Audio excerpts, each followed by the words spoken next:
Il était une petite ville appelée Luz da Serra, où se trouvait une église évangélique qui était un point de rencontre spirituel pour de nombreux habitants. L'église était connue pour ses valeurs strictes et un fort sens de la communauté, toujours guidée par la Bible. L'arrivée de Clara, une jeune femme nouvellement arrivée en ville, était à la recherche d'un endroit pour se connecter avec Dieu et rencontrer de nouvelles personnes. Elle a décidé de visiter l'église car elle traversait des moments de tribulation et avait déjà entendu parler des bénédictions de Dieu dans la vie des gens. Clara a été chaleureusement accueillie par le pasteur Marcos et la congrégation, qui l'ont accueillie à bras ouverts. L'enseignement. Ce dimanche-là, le pasteur Marcos a prêché sur l'importance de vivre une vie qui honore Dieu. C'était si fort que la parole de Dieu a déchiré le cœur de Clara, après avoir cité plusieurs versets bibliques pour orienter la congrégation. Clara était impatiente d'en apprendre davantage et a décidé de participer à un groupe d'études bibliques où ont été étudiées les 7 actions interdites à l'Église. Consommation d'alcool et de drogue. Ne vous enivrez pas de vin, on y trouve la débauche. Soyez au contraire remplis de l'esprit. Ephésiens 5. Le pasteur a expliqué comment la consommation d'alcool et de drogue pouvait éloigner les gens d'une vie pleine en Dieu. Et il a donné un exemple pour chacun dans la salle, demandant s'ils auraient le courage de se faire opérer par un médecin après avoir bu 1 litre de vin. À ce moment-là, tous dans la salle ont refusé de se faire opérer par un médecin dans cet état. Immoralité sexuelle. Fuyez l'immoralité sexuelle. Tous les autres péchés qu'un homme commet sont en dehors du corps. Mais celui qui pêche sexuellement pêche contre son propre corps. 1 Corinthiens 6, 18. Le pasteur a également abordé l'homosexualité, citant « C'est pourquoi Dieu les a livrés à des passions honteuses. Leurs femmes ont changé l'usage naturel en celui qui est contre nature. De même aussi les hommes abandonnant l'usage naturel de la femme se sont enflammés dans leurs désirs les uns pour les autres. » Vêtements indécents. Pendant le groupe d'études bibliques, le pasteur Marcos a abordé la question des vêtements indécents, soulignant l'importance de s'habiller avec modestie, décence et discrétion, conformément à 1 Timothée 2, 9. Il veut aussi que les femmes, vêtues d'une manière décente, avec pudeur et modestie, se parent, non de tresses ou d'or, ou de perles, ou de vêtements somptueux. Il a souligné que certaines femmes portaient des vêtements inappropriés, comme de la lingerie visible et des pantalons transparents, qui ne correspondaient pas aux valeurs de modestie et de respect prêchées par l'Église. De tels vêtements détournaient non seulement l'attention des fidèles, mais compromettaient aussi l'atmosphère sacrée des cultes. L'impact de la sensualité.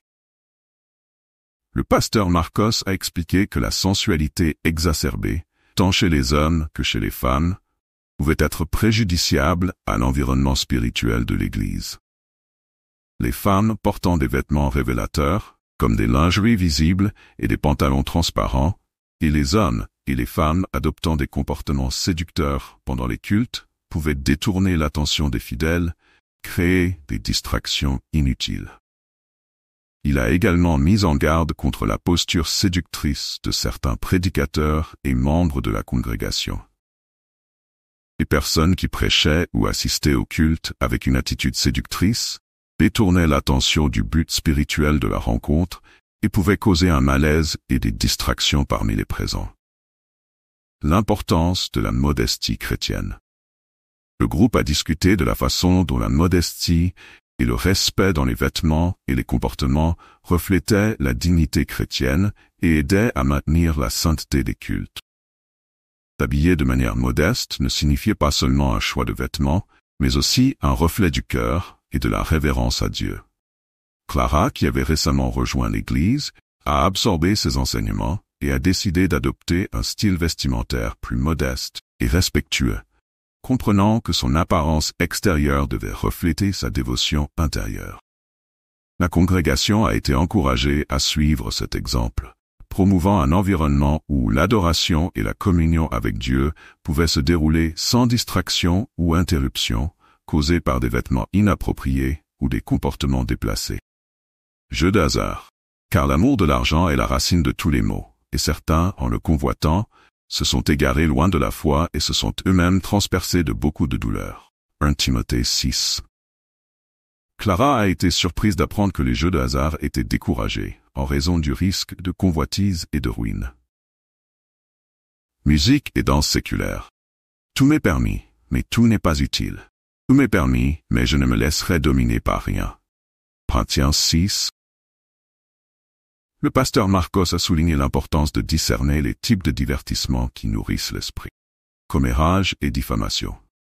Qu'il ne sorte de votre bouche aucune parole mauvaise, mais seulement celle qui est bonne, propre à édifier, et qui communique une grâce à ceux qui l'entendent. Ephésiens 4. Clara comprit comment les commérages et la diffamation pouvaient causer des divisions et détruire l'unité de l'Église. Idolâtrie et pratiques occultes. Tu n'auras pas d'autre Dieu devant moi. Exode 20. Ne vous tournez pas vers ceux qui évoquent les esprits, ni vers les devins. Ne les recherchez pas pour vous rendre impurs par eux. Lévitique 31. La congrégation a été mise en garde contre l'idolâtrie et les pratiques occultes, renforçant la nécessité de fidélité à Dieu. La transformation de Clara. Au fil du temps, Clara a adopté ces enseignements dans sa vie quotidienne. Elle a trouvé la paix et un but en suivant les directives de la Bible et est devenue un membre actif et apprécié de l'Église Espérance Vivante. À travers sa transformation, Clara a aidé d'autres à comprendre et suivre les enseignements bibliques, renforçant encore davantage la communauté de Luz da Serra. Conclusion. L'histoire de Clara à l'Église évangélique Espérance Vivante illustre comment les enseignements bibliques peuvent guider et transformer des vies en promouvant une communauté basée sur des valeurs chrétiennes. L'application pratique des Écritures aide à maintenir la foi et l'intégrité de la congrégation, reflétant la lumière de Dieu dans tous les aspects de la vie quotidienne.